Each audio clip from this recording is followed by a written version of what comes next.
Bienvenue sur Stats et Société, la chaîne qui vous parle de stats et de sujets de société. Pour cette première vidéo de la semaine, nous allons faire un rapide bilan des sondages de la semaine passée et introduire les enjeux de la semaine à venir pour les différents candidats, notamment les candidats principaux qui font plus de 5%. Donc c'est parti avec ce graphique qui est en fait une moyenne des sondages réalisés la semaine dernière. Désolé, je suis un petit peu encombré. Donc, sans surprise, on voit que Macron est en tête avec une dynamique légèrement positive à 25,5%, donc il a un petit peu augmenté par rapport aux semaines passées. Il est suivi par Marine Le Pen et Valérie Pécresse qui sont au coude à coude entre 16 et 17% avec un léger avantage à Marine Le Pen.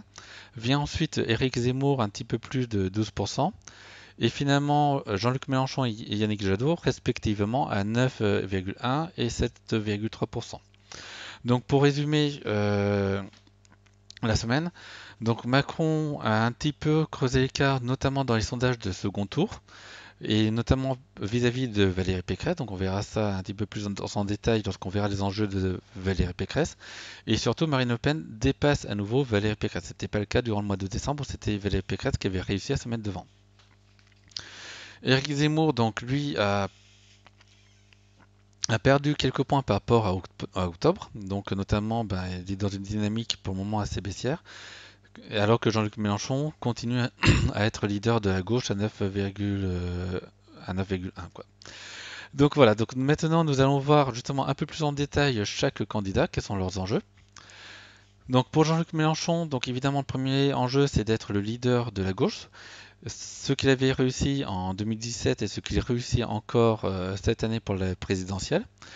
L'autre point, ça va être de dépasser la barre des 10%, ce qu'il avait réussi à faire en 2012 et en 2017. Alors on se souvient que pour les campagnes, Jean-Luc Mélenchon a plutôt l'habitude de terminer plus haut en fin de campagne que ce qu'il était en début de campagne, et avec une possibilité pour les semaines à venir de dépasser Zemmour si Zemmour continue à être dans une dynamique assez moyenne, quoi, tout simplement. Donc pour Yannick Jadot, l'enjeu c'est de ne pas être distancé par Jean-Luc Mélenchon, sachant qu'il a réussi quand même un premier objectif, c'est d'être à la tête du centre-gauche, il a dépassé le PS, et ça semble être bien parti pour rester ainsi pour le reste de la campagne.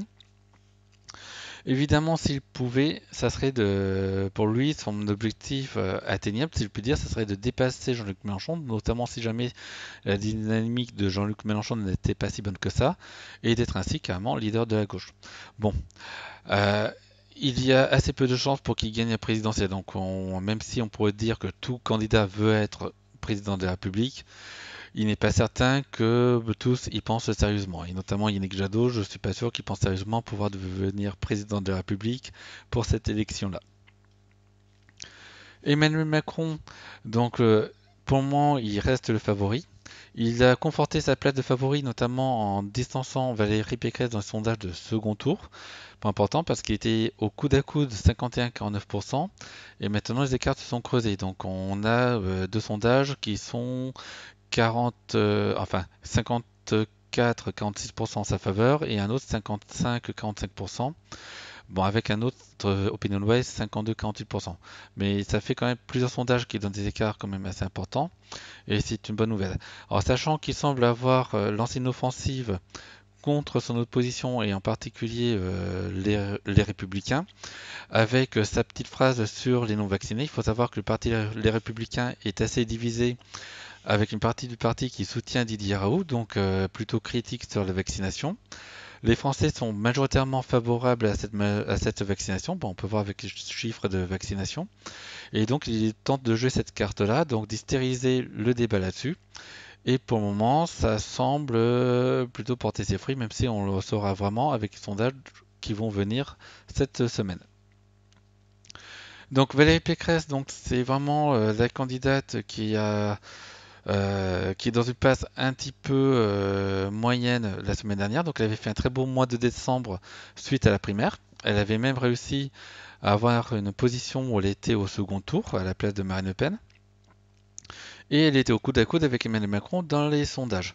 Donc on vient de le voir avec Emmanuel Macron, maintenant ce n'est plus le cas.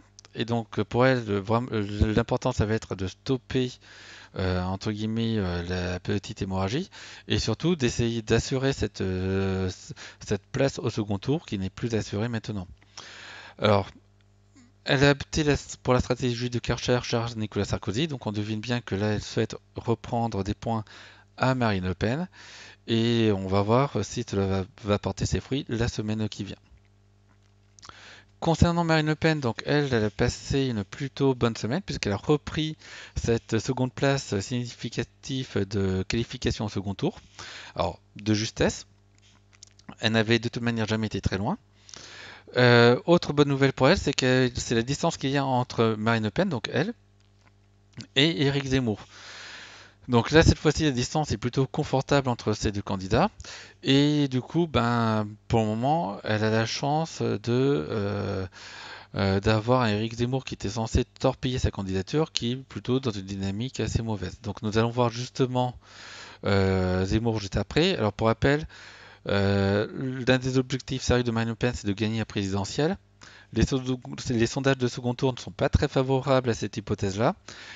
Elle faisait du 52-48% au début de l'année 2021. Ce n'est plus le cas maintenant, et donc ça va être vraiment un enjeu pour elle aussi, c'est de réduire l'écart pour les seconds tours euh, afin d'être crédible pour la présidence.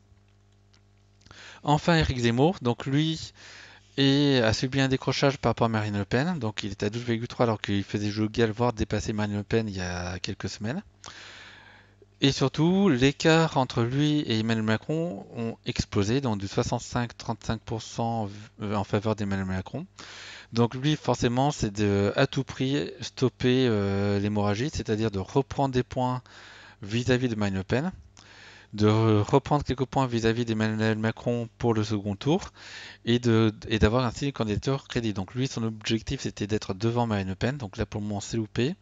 Et éventuellement, on peut supposer que l'un de ses objectifs, pardon, étant que ça se termine, était tout simplement de préparer le terrain à Marion Maréchal Le Pen pour 2027. Donc ça, c'est mes toutes sens à moi.